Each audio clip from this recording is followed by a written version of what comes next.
let's talk about safely using this table saw to make two different types of cuts that we commonly make here. The first is going to be called a rip cut, and that's where we're going to cut a strip down the length of our board parallel to the grain, or we're ripping it to a thinner dimension. And then later on in this video, we'll talk about crosscuts, where we're cutting across the grain using something called a crosscut sled. So this is our table saw, and I want to take you through the process we go through to safely set up for a rip cut. So the very first thing I do is I'm going to make sure, one, if I'm in this room, I should have eye protection on. Two, I want to make sure that this area, everything to my left of the fence, is clear. I don't like having debris or random things sitting around here where they could get vibrated or pushed or bumped into the blade and then kicked up at me. So I want to make sure my saw is clear of other stuff. I'll sometimes use this area to the right of the blade to store things that I want to be able to reach for, like a pencil or another push stick and so on. So the very first thing I'm going to do when I go to make a cut is, with the saw off, I want to set the height of the blade. So that's going to happen by, first, I'm just going to set my board near the blade, and then on this side of the machine, making sure that this is set to off, I'm going to use this crank right here to raise my blade up. And as I spin this clockwise, you can see the blade comes out of the table.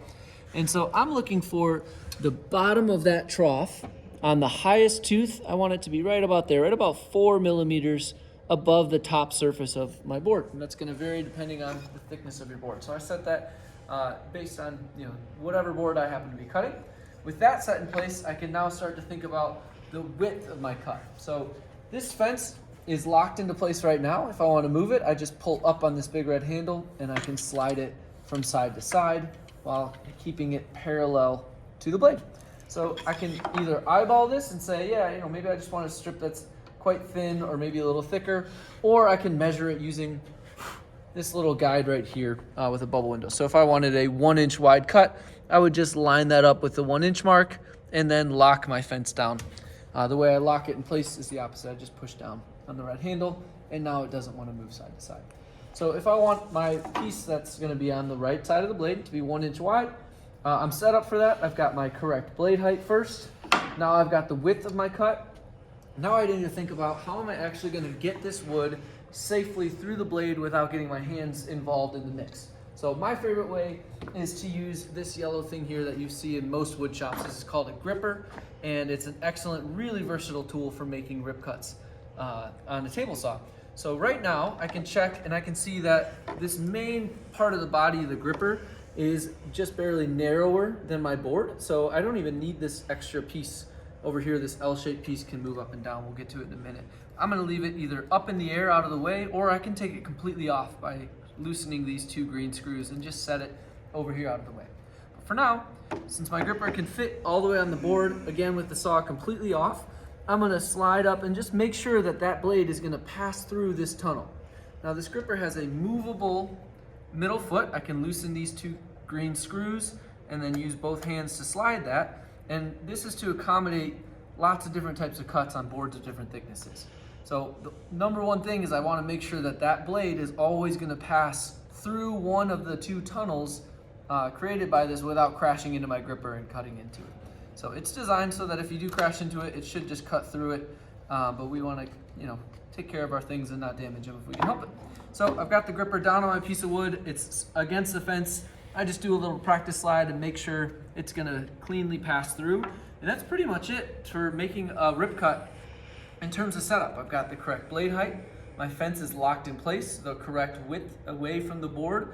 I've got my board backed off so that it's not going to start in contact with that blade when I turn the saw on.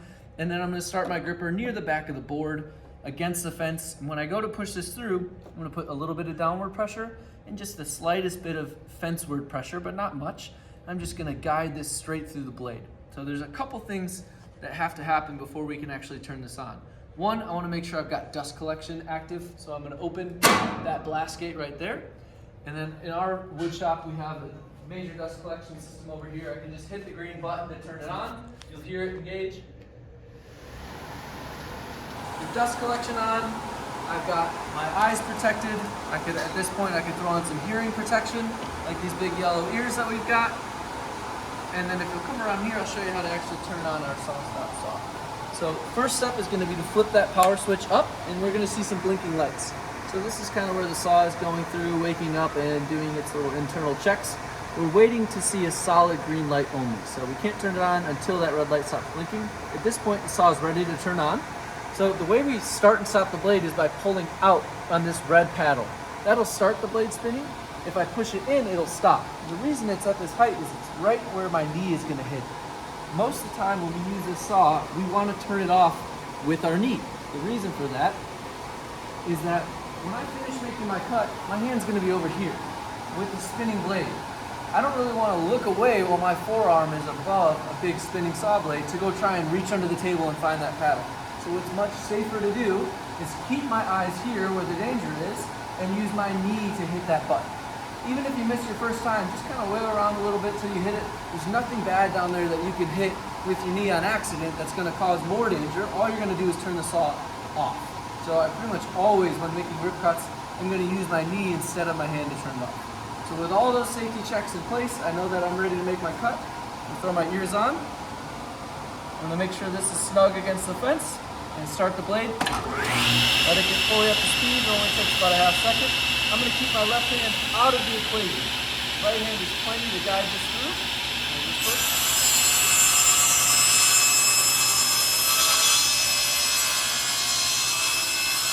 All the way through, and I use my knee to stop the blade. Now I can either stay here and wait for the blade to spin down and come to a stop, or if I'm careful, I can just lift straight up and wait. The only thing I really don't want to do is cause any kind of turning force or get something to where it's going to hit that blade while it's still accelerating downward. But at this point, I can safely grab this. It's sometimes a good idea to use a push stick. If something's close to the blade, I can either push it out and grab from behind, or I can move my fence and smack it away. But at no point, once the saw is in the on position, even if the blade's not spinning, am I going to put my fingers in this red zone to get some work back. So you can grab a piece of scrap or a push stick or anything besides your hand to push it to where you don't need to be over that red zone to grab work. So if I wanted to make another crosscut, this is something that really commonly happens if you're ripping a board down into strips for a cutting board or something. Right now, my gripper is now wider than the board, so it could theoretically wobble off and create an unsafe situation. So what I want to do is, with it on top of the board and nothing on this table, I'm going to loosen these two green screws so that that L-shaped piece meets the table, then tighten them back up, and now this is set exactly right for the thickness of my board. There's no wobble possible. Again, I'm just going to quickly verify, yep, I'm still going to pass through a tunnel with the blade, and then back my board off, away from the blade, get it against the fence, and make one more cut.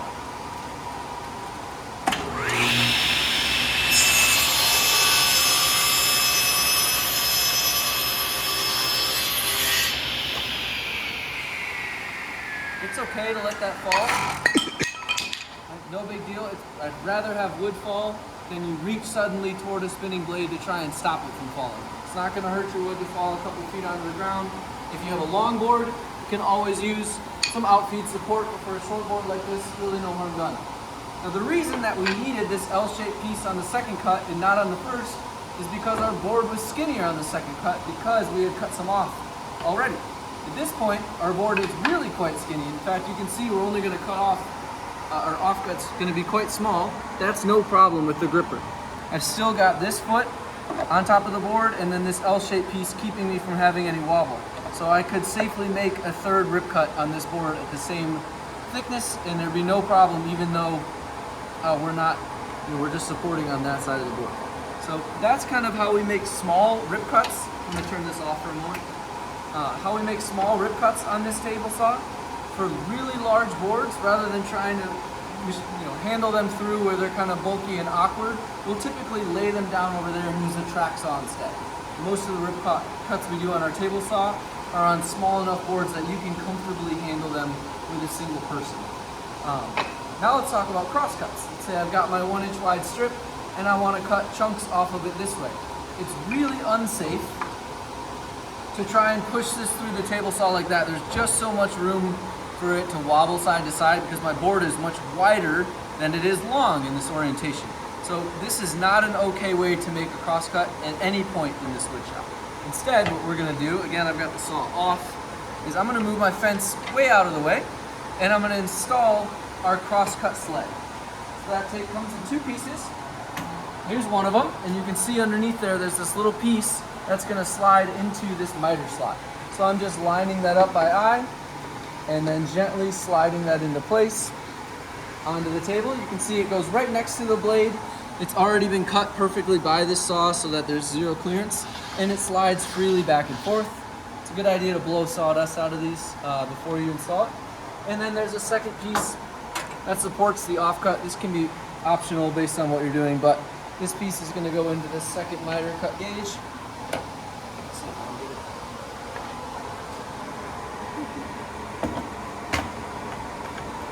Slide that gently into place. Down here we have a second piece that's got to line up as well. So we'll just make sure that lines up with that same miter slot. It can be a little finicky at times, but there it goes. And when I've got that roughly in the place I want to keep it, I'm just going to snug it down using the locking screw. So this is just going to provide offcut support so my piece doesn't want to fall onto this table and maybe spins and ends up getting kicked back by the blade. So I'll set that aside. This part's going to stay put.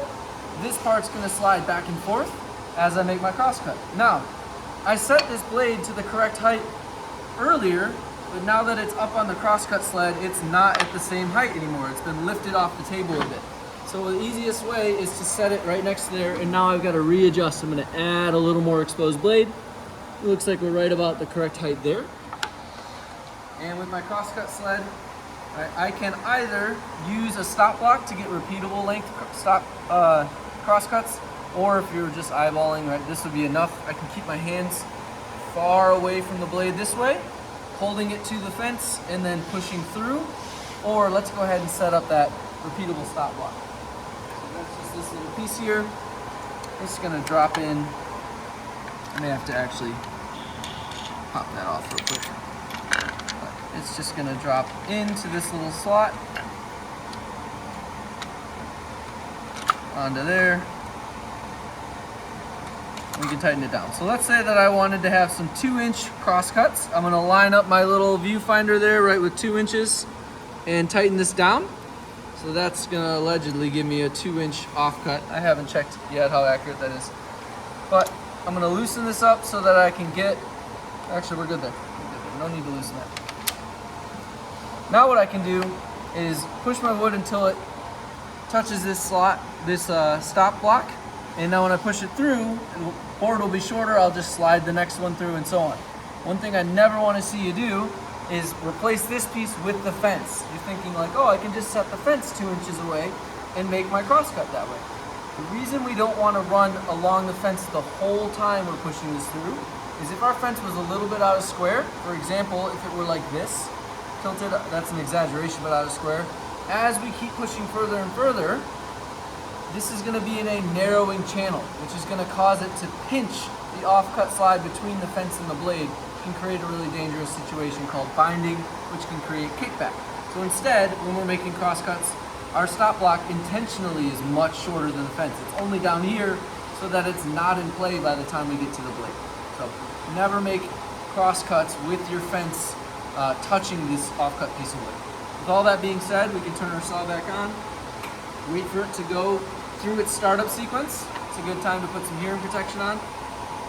And again, I'm just gonna gently tap my stop block, get my hand toward the end of the board and hold it down and against the fence. And then the forward pressure is gonna come on this dial right here. So I can turn my saw on.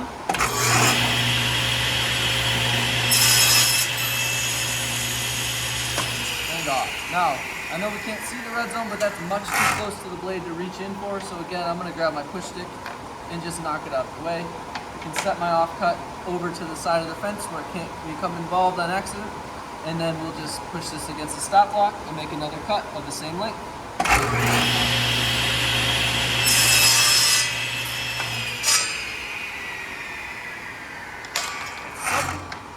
At some point, this is going to get to be so short that my hand's going to be much too close to the blade for comfort.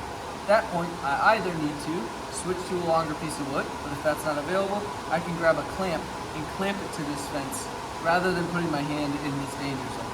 So a good rule of thumb is going to be about a couple of inches to the side of this little notch. This is about as short of a piece of wood is I would safely cross cut on the sled. Any further, my hand's getting much too close to that blade for comfort, in my opinion. As always, when you're making cuts on the table saw, you want to make sure you're standing to the side of the blade, not directly in the path, because if that blade does manage to grab a piece of wood and kick it back, it's going to kick it back right into my chest or my face or my waist. I don't want that to happen. So instead, I'm safer if I'm off to the side. That way, if kickback accidentally occurs, it goes into our lovely whiteboard instead of into my body. Everybody goes on to have a happier day.